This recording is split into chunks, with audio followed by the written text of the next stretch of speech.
सादर नमस्कार, सादर जय जिनेंद्र। क्षमा ब्रेकिंग जैन न्यूज प्रतिदिन प्रातः, दोपहर एवं रात्रि में देश भर से संपूर्ण जैन समाज से संबंधित सही और सकारात्मक समाचारों के लिए देखना और सुनना न भूलें। साथ में आपसे विनम्र निवेदन है कि यदि आपने इस चैनल को सब्सक्राइब नहीं किया है तो कृपया अवश्य कीजिए और शेयर और लाइक करके धर्म प्रभावना में सहयोगी एवं सहभागी बनिए।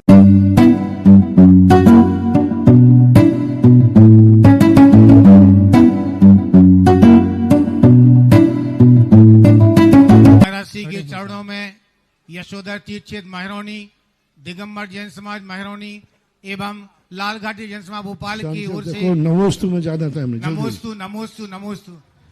हे गुरुवर, हमारी दो जिज्ञासाएं हैं। पहली जिज्ञासा, हम जैन श्रावकों के लिए समस्त निर्गन साधु गुरु होते हैं।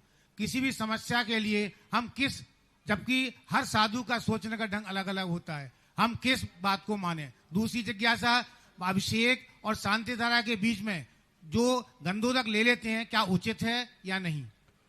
पहली बात है, तुम लोग इतने मजे लेते हो साधुओं को फोड़ करके। हम साधुओं में मतभेद नहीं है, तुम लोग साधुओं को मतभेद करा देते हो। इस साधु की बात वहां कहना, उस साधु की बात यहाँ कहना, और ये साधु ये कह रहा है, ये साधु ये कह रहा है, ये तुम लोगों के अंतर हैं। और तुम लोग समाज, जिन साधुओं के बीच में समाज रहती है, समाज ही फूट डालती है। साधु का जो सापेक्ष है, अरे एक नारियल खरीदने बाजार में जाते हो तो तुम कौन सी दुकान से नारियल खरीदते हो? वहां पूछते हो कौन सा नारियल। अरे जब एक नारियल खरीदते हो तो एक साधु को भी देख के समय विचार करना चाहिए कि चोखा कौन है और खोटा कौन है। ये दुकानदार से पूछ रहे हो, दुकानदार से कह दो भैया जो चोखो नारियल है वो दे दो, तो दुकानदार के माथे सभी चोखे हैं। तो ये तो श्रावक का काम है, श्रावक को अकल होना चाहिए। जब एक नारियल खरीदता है तो वो देखता है चोखा है खोटा है।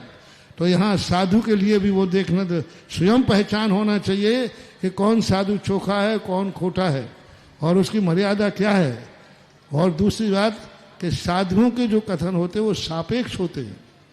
उन कथनों के लिए कई लोग एक क्या आदत करते हैं, एक ही बात को तीन महाराजों से पूछेगा अलग अलग। इधर हमसे पूछ लेगा, उधर दूसरे, आजकल बहुत जिज्ञासा समाधान चल रहा है, शंका समाधान, उधर बोई और फिर बाद में कहेगा सुना भैया हमने तीन महाराजों से पूछो, तीन ही ने अलग अलग उत्तर दो, बताओ क्या करें। अरे एक डॉक्टर की दवाई खा के मरो,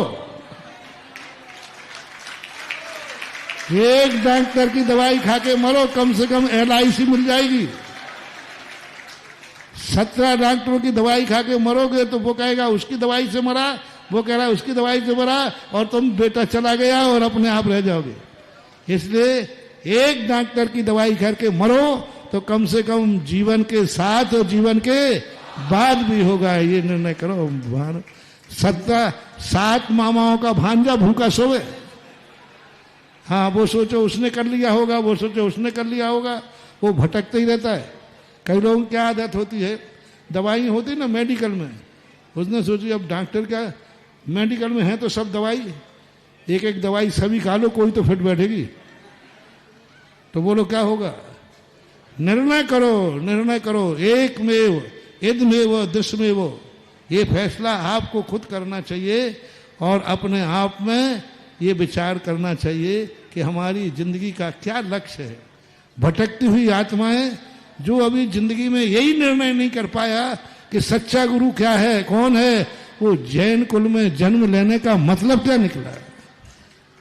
जैन कुल का तो मतलब होता है वो 1 मिनट में परख लेता है कि हमारा गुरु कैसा होना चाहिए और मेरा गुरु कैसा है। ये फैसला गुरुओं से मत कराओ तो गुरु कैसा होना चाहिए, ये फैसला स्वयं श्रावक करे कि मेरा गुरु कैसा होना चाहिए। और जैसा गुरु तुम चाहते हो वैसा मिल जाए तो जाओ फिर उसी की दवाई खाओ, जिंदा रहो तो मरो तो एक डॉक्टर की दवाई खा के मरो, ये मेरा नारा है और यही मेरी जिंदगी है। Kshama breaking Jain news YouTube channel पर विज्ञापन देकर धर्म प्रभावना में बने सहभागी। विज्ञापन देने हेतु हेतु संपर्क कीजिए मोबाइल नंबर 9026900740 एवं समाचार एवं वीडियो भेजने हेतु WhatsApp number 9335236222। Kshama breaking Jain news YouTube channel देखने के लिए आपको बहुत बहुत धन्यवाद। सादर प्रणाम, सादर जय जिनेंद्र।